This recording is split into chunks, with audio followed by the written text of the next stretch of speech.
Welcome everyone to the first session of the day. I'm so glad to be able to start your day with something about the Java persistence world, something that might be a little bit different to the stuff that you're currently doing in your project or that other people are talking about.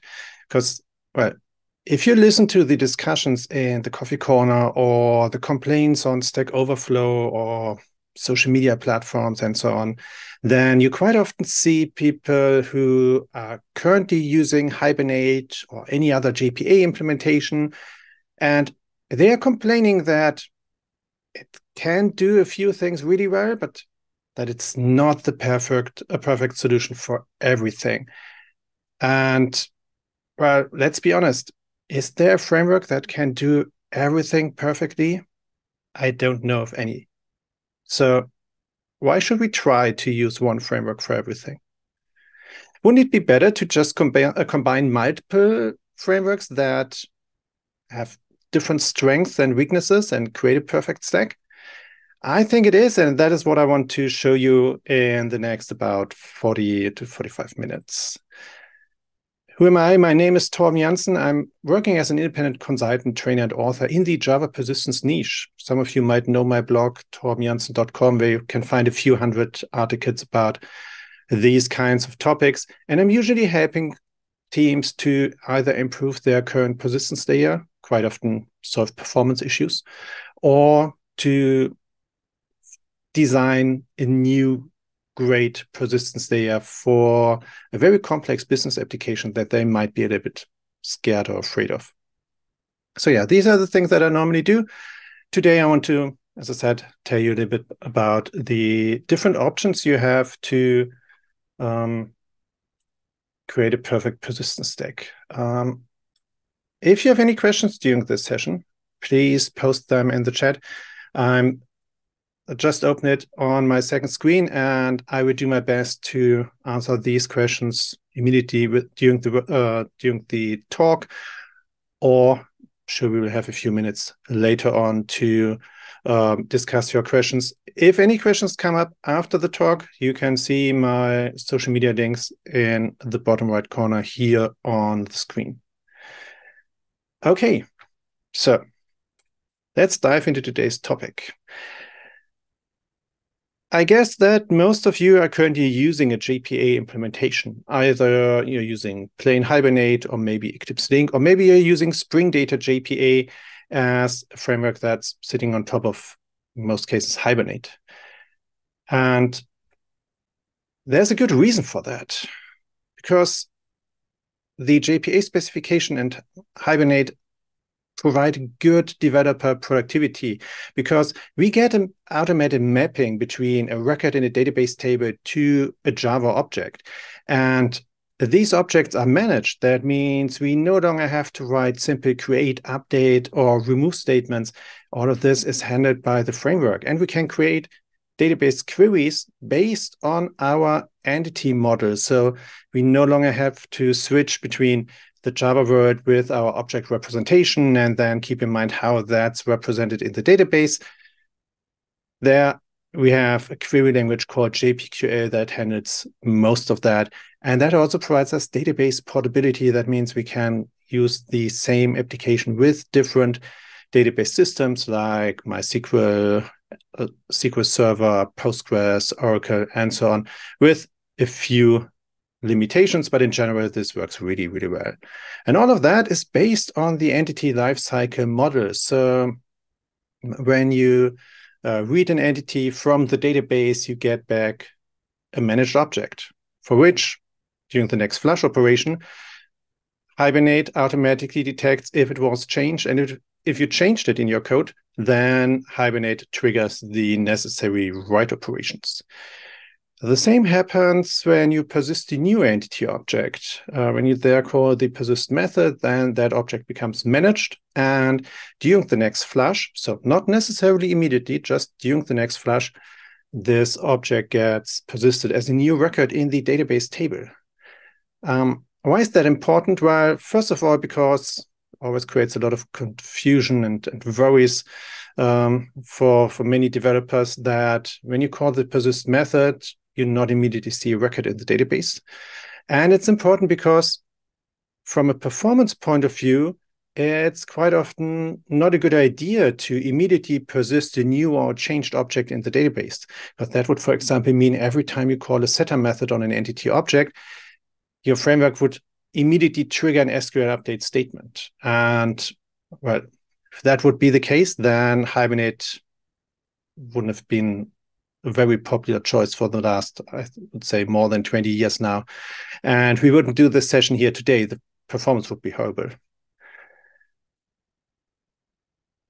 The rest of the entity lifecycle model is something we should quickly talk about as well. So if you give an managed entity object outside of the scope of your current transaction, it gets detached. So that means if you give that object to a different layer in your backend or to a front end, then that object becomes detached. It's no longer managed, or none of the changes that you perform on that object will be persisted. You need to merge it again to make it part of the persistence context. And you can remove the entity object as well. And then it changes its lifecycle state to removed, similar to the stuff that I explained when I spoke about persisting a new entity object. Removed entity objects are not deleted immediately from the database. They just change their lifecycle state to removed, and then they get removed during the next flush operation. Maybe 2 words about the flush operation as well. And this happens automatically before you execute a query and before you commit the transaction. So please don't call the flush method on your entity manager or the save and flush method on Spring Data JPA's JPA repository, because then you are messing with something the Hibernate team has optimized for probably more than 20 years. And based on my experience, your solution will be much slower and more error-prone than the automatic behavior that Hibernate provides. I just mentioned earlier that with Hibernate and JPA, we don't need to switch between our entity representation and the table model because we have a query language called JPQL. It's something that many developers love and complain about at the same time because it makes several things easier than having to write a native SQL statement. First of all, because you don't need to worry about database-specific SQL dialects. That means your statement works with all databases. Then you don't need to switch between your entity and your table model. And you can use all the managed associations and the type mappings you defined for your entities. That is great. The downside is it just supports a subset of the SQL standard, which are even fewer features than the stuff that your database supports as proprietary features. And that is quite often a source of complaint because you can just implement a subset of the stuff that you could do with native SQL queries. So let's take a look at a few code samples to derive from some of the benefits of the features that Hibernate provide us. So while I execute the test case, let's take a quick look at it. Here, I'm instantiating new author object, and author is an entity. It's a simple Java class. I annotated it with an entity annotation. It has an identifier with a sequence strategy. So that means every time we possess a new entity, Hibernate gets a value from the database sequence. We have optimistic locking that automatically prevents concurrent modifications by different transactions. And we have a few standard attributes here, including a managed many-to-many association to the book entity, which is another entity in our simple example. So with all of this, so just a simple class and a few annotations, we already get a bunch of things like this here. We just work with an entity object and at the end say, well, entity manager, please persist it. And that gives us this. It automatically gets new sequence value from the database and persists the record, which is great and much easier than writing an SQL statement ourselves. We don't need to think about how the table actually looks like, what the column names are. We can just work on our entity object. And everyone who's working with a legacy database, especially the ones where you have somewhere between 6 and 8 characters per column name, you know how valuable it is to have a mapping an automatic mapping on top of your table model, because that enables you to actually work with a data structure that has some meaning and easy to understand and use names and types and all of that. And we get more, like here with the update statement. Let's say we have an author in our database. We want to persist a new book and add it to the list of books. Then we can do that again totally on our entity model, and that automatically persists as a new record in the book and manages the association for us. So by just adding the book here to the list of books of that author, we automatically get the updates, the insert statement into the association table. So I see a question by Sergey in the chat. So let me quickly read that. I see in some legacy code, we have a lot of save and flush calls. Allegedly was needed to execute database triggers and then make use of fields set and modified in it. How would you suggest to get rid of it? My suggestion there would be to go to the entity attribute, to the entity class definition, and then add a generated annotation to it, to the attribute that gets generated in the database. And there you can then decide, do you want to update it on insert and update operations?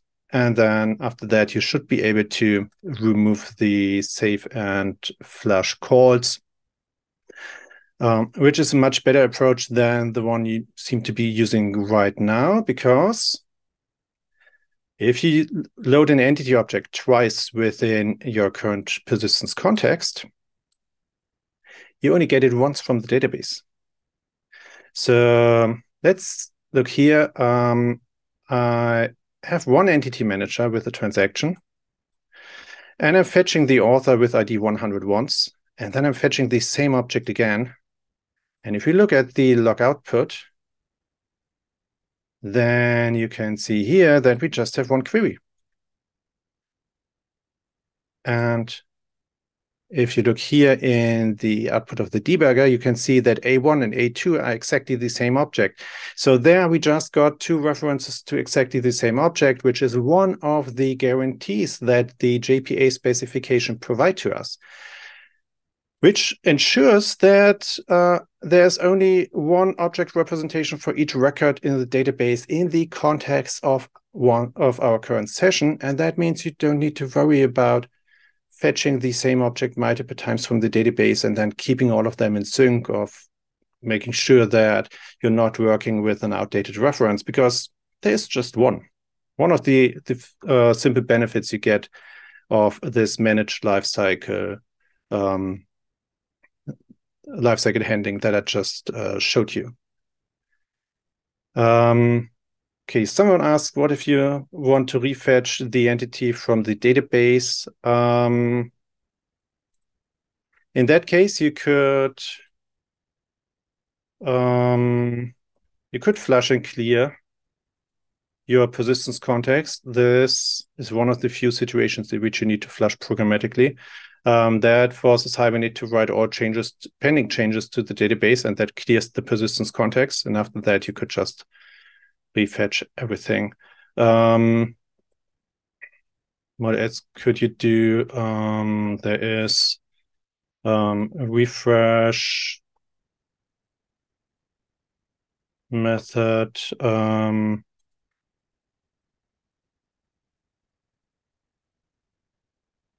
So the refresh method on the entity would, for a specific object, provide the same functionality.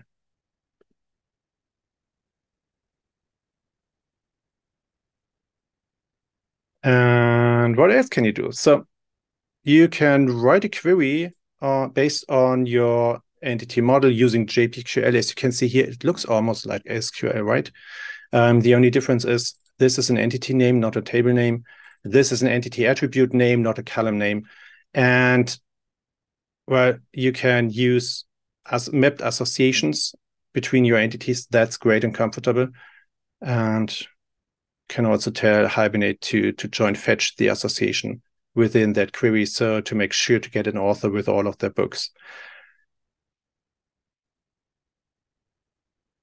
And the last, one of the last things I want to show you, so you probably already recognize it. I'm currently making a very quick rundown of the main functionality we get with using JPA or Hibernate specifically.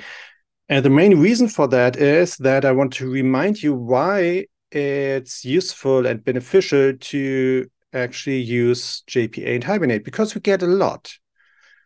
But that doesn't mean that we get everything we might need and want. So quite often, it's better to not fetch an entity object from a database query. You might instead want to use a DTO projection, so an unmanaged projection that doesn't have any entity annotations on it. And this just creates a simple unmanaged object. Hibernate instantiates it and forgets about it afterwards, which means if you change anything, nothing happens to the database, but you also have no overhead. And you can design it however you want. And you can instantiate it using such a constructor expression. Spring Data JPA hides that from you when you are using an interface-based DTO projection as well. But basically, it uses the same approach. So here we are instantiating author value objects. And you can, of course, use functions within your JPQL statement. All of that is possible, but I already mentioned it. The JPQL query language is just a subset of the features defined by the SQL standard. And if you look at the features supported by your database, you quickly recognize that it supports a ton of feature, but in the SQL standard, there's just a relatively small subset of these features, and the stuff that is then supported by JPQL is even smaller. And that was an intentional decision by the Hibernate team and also by the JPA expert group back in the days, because, well, if the database only understands SQL, then it doesn't make a lot of sense to put a complex and more powerful query language on top of it, because in the end, it has to be translated to SQL, right? So what's the reason then to put a lot of effort into that? And they instead decided to design the JPA specification, and the Hibernate team previously made the same decision, as a leaky abstraction. That means the SQL layer is shining through the API, and you can use that with the create native query method, and then you can put a native SQL statement in here. So this is just plain SQL, and Hibernate sends it to the database and hopes that it works. Basically says, well, if you're writing a native SQL statement, then you better know what you're doing, and you are now responsible for making sure that this statement works on all databases you want to use. And it's a plain string. So yeah, it's great because it gives us full access to all the features supported by our database. And there's no great tooling around this. It's just a native SQL string, and we have to basically handle everything. And well, if you ever try to support multiple databases with your application, then you know that this is the place where it gets quite nasty and uncomfortable, because you here really have then to put in the effort to make sure that this stuff works on different databases. And quite often that means you need to have different query strings. Next downside is we get object arrays back. That's not nice. There's one field in the array for each column we selected. Can improve that by providing an entity class as the second parameter. Then you get managed author entities. That is much better. This is a managed entity like the ones that we used before. So when I now would change something here on the author entity, then Hibernate would persist that. And that's the last thing I want to show you. You can also provide a reference to a result set mapping.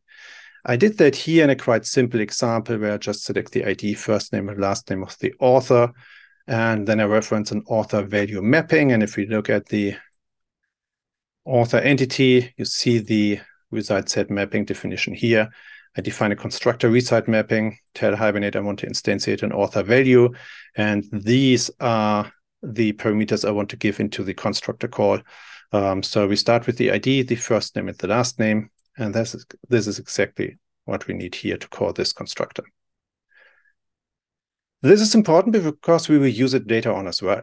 And you see down here, you can do this for more complex result conversions as well. And then we can execute this query, and we see that Hibernate executed the native statement exactly like I defined it, and then we get the mapped objects back. So all of this is great. And now the question is, okay, if we get so much from Hibernate, why are we still complaining? Well, because there are a few things that Hibernate and the JPA standard don't handle too well. And the first one is a complex query. JPQL, as I described a few times, just supports a small subset of the SQL standard. And you just saw it. The support for native queries is there, but it's not great. Let's be honest. There are frameworks like Juke, for example, that do that much better. Juke provides a Java DSL that enables me to write a query in my Java code independently of the database. So Juke handles the different SQL dialects for me and ensures that I write these statement syntactically correct using a type-safe approach. We will take a look at this later on. It handles the whole thing just much better and gives me access to basically all features supported by my database, in contrast to the JPQL query language we discussed before. So to make it short, it handles the whole query stuff much better than Hibernate does, especially for complex queries. So for simple ones, JPQL is more than good enough. As soon as it gets complex, Juke is the better approach, and it integrates with JPA and Hibernate. The second weakness that we have with all JPA implementations is the database migration. So what would we expect there? Well, to build and maintain an application, we need a reproducible way to create our database. We want to deploy test and configuration data, and we need to be able to update our database to a new version. The first two things are handled quite okay by the JPA standard, but updating new versions? Yeah, no, unfortunately not. What we would like to see there would be a version-based database migration approach where we can update our application when we deploy a new release, and where then the required modifications are executed automatically. Right? There are solutions for that. You might know them. And these are Flyway and Liquibase. Both more or less provide the same feature set. And it's totally up to you which one of these you want to use. I've used both of them in projects and quite happy with it. Here, we will use Flyway and Juke and Hibernate to build the perfect applications or framework stack. And the main idea here is that I want to use the strength of each of these frameworks to avoid their weaknesses. So with Hibernate, I want to implement simple CRUD operation. I want to benefit from this entire managed entity lifecycle model where I just need to call a few setter methods to modify to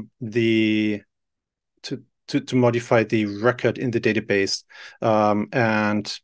Then for my complex queries, I don't want to write native queries as a plain string. Don't know how you think about that, but I don't like that. I want to use Juke and the DSL I will show you in a minute. And then for database migrations, well, I want a real version-based approach. We'll migrate from one version to the next, and we will use Flyway for that.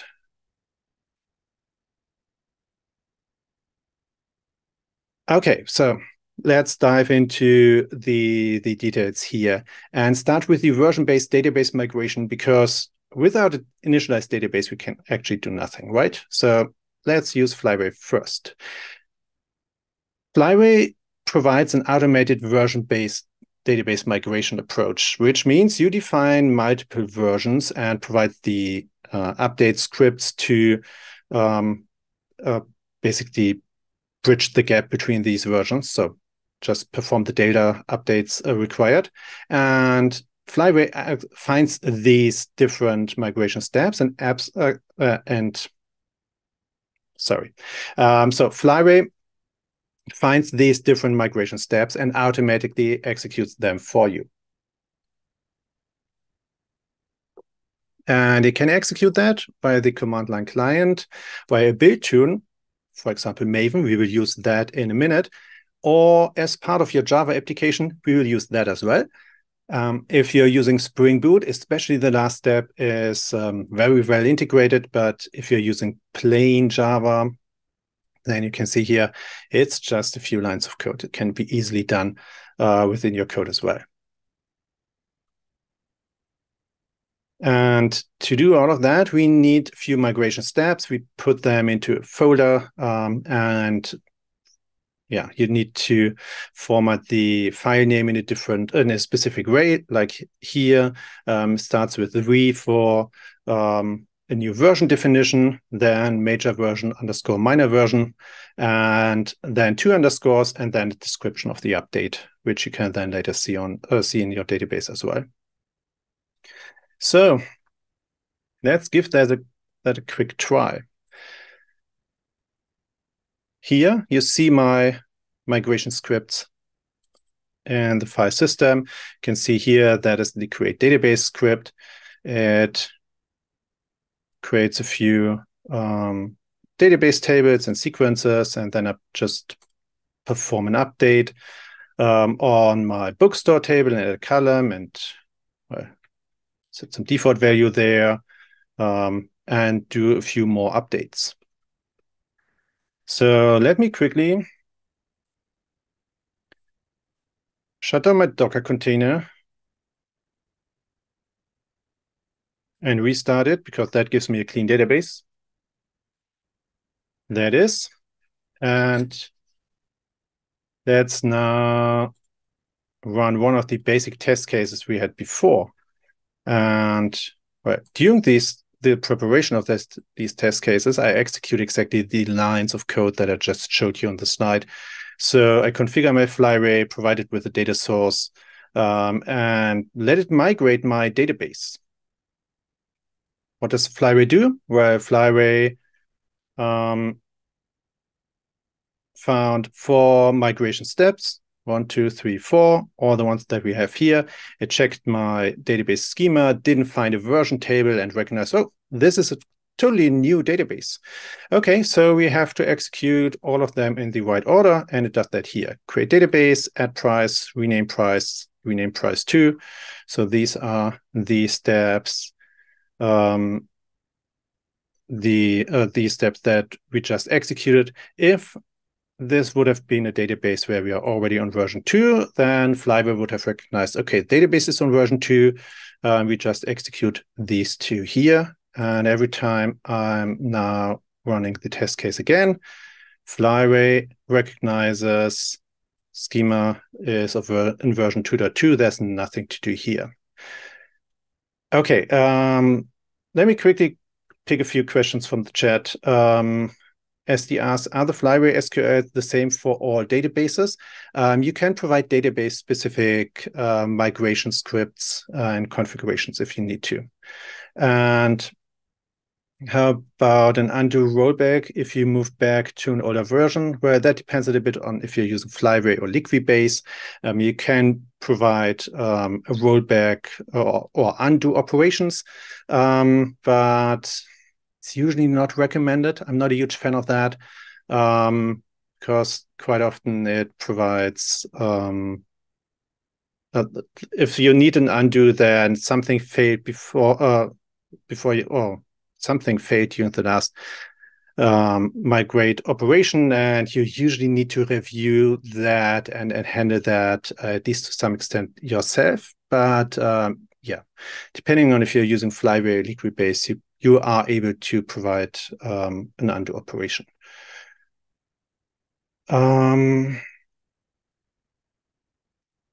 And then we have another question. How do you handle multiple developers working on different migrations at the same time? Specifically conflicts when the developers use the same version prefix. Well, then you need to merge these different scripts during the when you are merging the different changes to your main branch. Until then, every developer needs to use their own database because, well, you could handle the entire migration process by, for example, having a shared SQL update script for the next release version, but you then also need to have in mind that all these changes you are performing on your database also need to be usually require some adjustments in your code base, and you need all of that as well. So I'm usually a fan of keeping all of this separate, everyone working on their on the separate branch in the Git repository, and then merging everything into main, and then resolving the conflict on the update script for that new version. But yeah, that is something that's usually outside of the whole migration process. That's something you need to handle in your development process. Okay, so as you saw, Flyway basically handles the technical part of your database migration entirely for you. Yes, you still need to solve a few things in your development process and need to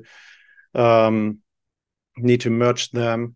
Alan asked, can multiple files have the same minor build number? No, because then Flyway doesn't know which version your database is currently on. So yeah, you need to keep them separate and then make sure that all of your updates are then part of one or more of these scripts and that they are in the right order. But that's something that's you always have to solve when migrating your database, right? So next thing would be, how do we add Juke to the entire stack? Okay, one last question I just saw popping up in the chat. Niels wrote, if you write a wrong migration, how would you fix it? Well, two options. First of all, the obvious and rather uncomfortable one would be roll back to the previous version. So make sure to always have a backup before performing a database migration. Then you can always go back to that backup. If the mistake is not so severe that you really need to roll back the entire operations and go back to the previous backup, then I would just write a new update script, give it a higher version number, and try to fix the broke migration or the wrong migration there. So if, for example, that's what I did. Here I added a column called price with the value, and then I renamed it to net by adding a column, and then by performing a second step that fills this with a simple calculation. And after that, we can drop the old column.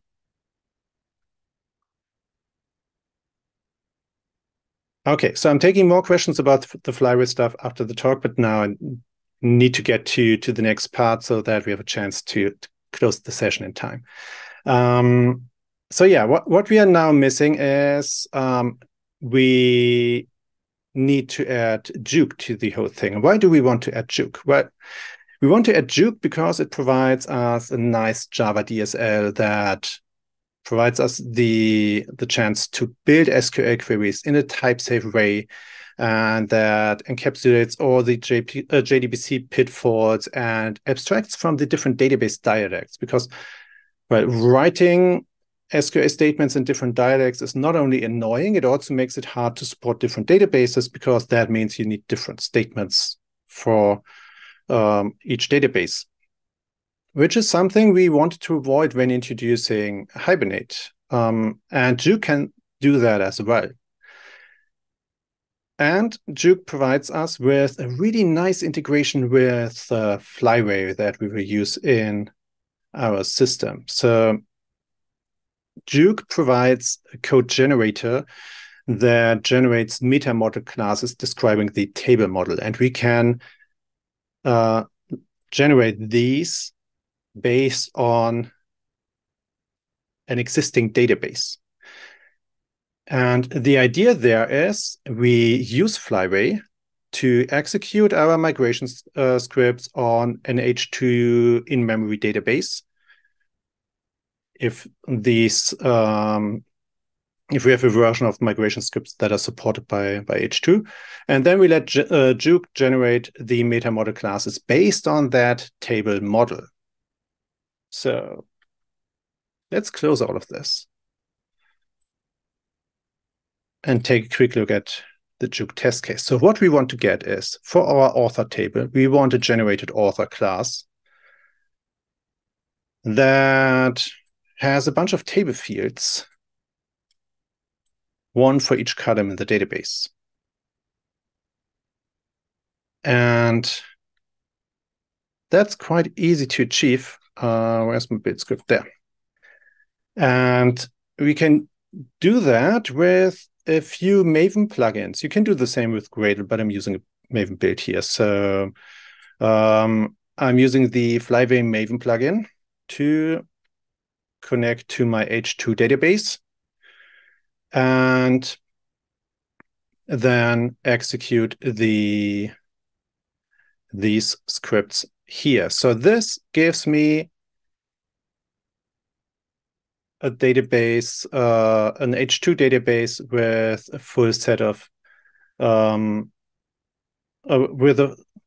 this gives me a fully initialized H2 database here. And then I'm connecting with the Juke CodeGen Maven plugin to that same database and let it generate my meta model classes. And this gives me classes like this here. Nice, right? Nothing much we need to do, just a little bit of build script configuration, and then we automatically get these meta model classes. And then we can use them to execute or to write our queries that we will later on execute with Hibernate. So ignore this stuff up here for now, because it just instantiated a context that is database specific. And we will not use that when integrating Juke with Hibernate. Or at least not like this. And then we can use the context to write an SQL statement by calling the select method, using the meta model to define what we want to select there. And then we can define a from clause, or take it a bit further. After defining a from clause, define a left join and a where clause. So you see, this reads basically like an SQL statement, right? So do a select, the stuff that we want to get from the database. We have a from clause, we join the stuff, and we have a where clause. This automatically gets handed as a bind parameter.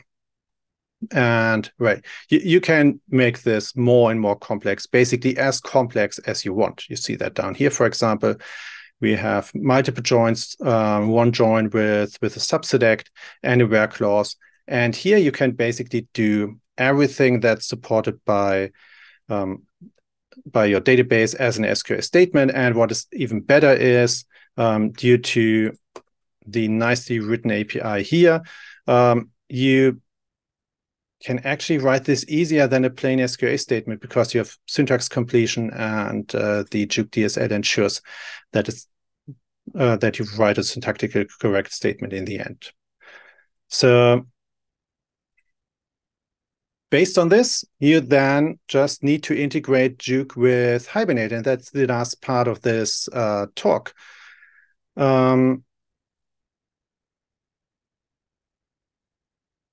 Oh yeah, Sergey writes a good question in the chat. He asks, is it only me or Juke does look like criteria API? I would say it looks better than the criteria API, but yeah, it follows the same idea. It's just from its syntax closer to the to SQL than JPA's criteria API is. And you will generate a native SQL statement, which is more powerful than the criteria API. Okay, you already saw this here. So now we are integrating Juke with Hibernate, and there's a very simple trick for that, because after defining a query using Juke's API, we can ask Juke for the SQL statement and then execute that as a native statement in Hibernate. And then we just need to do a little bit of bind parameter mapping. That's it. So how do we do that?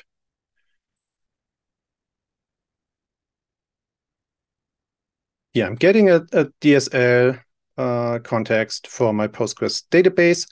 Then I'm writing my Juke query, similar to the stuff that you just saw. And as I said, it looks like SQL. If you can write SQL, you can write a query with Juke. And then we call the getSQL method on the Juke query, and we get a string with a native SQL statement. And then we can execute that as a native query using Hibernate and add our result mapping on top. So we could use the book author mapping that we looked at before, where we have constructor mapping to an unmanaged entity class, and we define a constructor call here. Or we map the whole thing to an entity object. The only thing we then need to do is we need to handle the bind parameter values, because when using Juke, the bind parameters are part of the Juke query object. With Hibernate, we need to set them separately. And here you need to be a little bit careful about the bind parameter index, because in Juke, in Juke, it's 0-based, in Hibernate, it's 1-based. But well, that is something that's easy to map. And after we did that, we can use Hibernate to work with our entities and have managed entities in our persistence context, write a query using Juke, execute it with Hibernate as a native query, and then get entities or managed objects back. You can see here, Hibernate now executed this statement using its database connection and transaction. And that is the reason why we need this integration with Hibernate. If you would run the Juke query using the Juke connection, then you would execute it outside of your transactional context provided by Hibernate, which creates all kinds of concurrency issues and transaction issues, and we definitely want to avoid that. So after doing all of that, we reached the end of the session, and I saw there are one or two questions that I didn't pick up during the talk. So if that's okay, then I will go back to these questions now.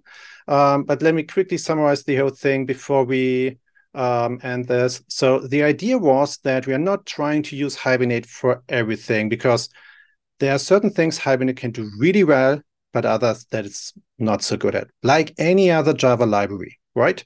So why not combine Hibernate with Flyway to migrate our database when we need to, because that's what Flyway was written for. Or you could also use Liquibase if you want to. And then we use Juke to write really complex queries and execute them as native queries with Hibernate to have everything running within the same transactional context and ensuring that we are not causing any issues there. And as you saw, that's quite easy possible.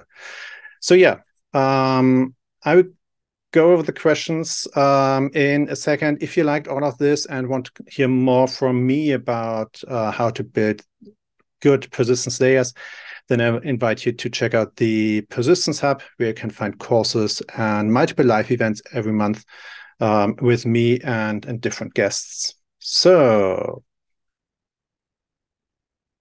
let's see. There's a question. Wouldn't you say that MyBart is a better solution for complex queries? It has support for dynamic SQL, if run, etc. You can copy paste the SQL directly into your query console to debug, optimize it. Doesn't require a paid subscription like Juke. Does for additional features or Oracle support. I would guess Juke has also some limitations, just like JPQL, but native database functions, extensions like PostGIS. Well, MyBart is definitely an option. To be honest, I haven't used it in huge projects yet. I've used Juke, and I was really happy with that. Yes, Juke requires a commercial subscription or a paid subscription when you're using it with an Oracle database, but compared to the price that you're currently paying for your Oracle database, Juke is really cheap. And it ensures that you get support and ongoing maintenance and stuff for that. Regarding limitations for native database functions and stuff like that, I've never run into issues with that so far. Juke has tremendous support for all the features supported by your database, and you can also call custom functions, or all functions you want to call. So if you're currently using MyBart and are happy with it, then sure, keep using it. It's definitely a good framework to access your database. If you're not using MyBart right now, and you're already using Hibernate and looking for a way to write more complex queries, I would suggest that you take a look at Juke. Is there also integration of Juke and Spring Data JPA? There's an integration of Juke and Spring Boot, so you could use that. That would automatically integrate your Juke into your transactional context. If you want to use it with Spring Data JPA, I would say you need to write a fragment repository where you execute the query, or where you build the query using Juke and then execute it as a native query. Repco asks, is what you did with Juke possible with the open source version? Yes, I'm using the open source version in this demo. Sergey asks, in case of Hibernate and Juke combo, do you need two sets of entities? No, you have one set of entity objects. So let's quickly get back into the IDE. You have two things. You have the entity object. This is the Hibernate entity. And then you have the Juke meta model classes. So if it's all uppercase, then we're talking about the Juke meta model classes. Yeah, these are two things. But entities are just these, just the ones that have the entity annotation. David asked, could you give an example on how to handle DBMS specific SQL in Flyway, e.g. different data type definitions? I don't have an example right here, but you can easily check that in the documentation. It's clearly described in their documentation, and it's really easy to use. It's just a matter of a little bit of configuration and providing different scripts for that. We've used that in different projects. It's really a piece of cake. I just don't have a prepared example here. So I think I answered all questions. If I haven't, please post them again. I just found that Yannick was happy to learn about the generated annotations. Yeah, happy to share that. Great that it helped. And yeah, you're right. It's definitely easier than doing the refresh thing.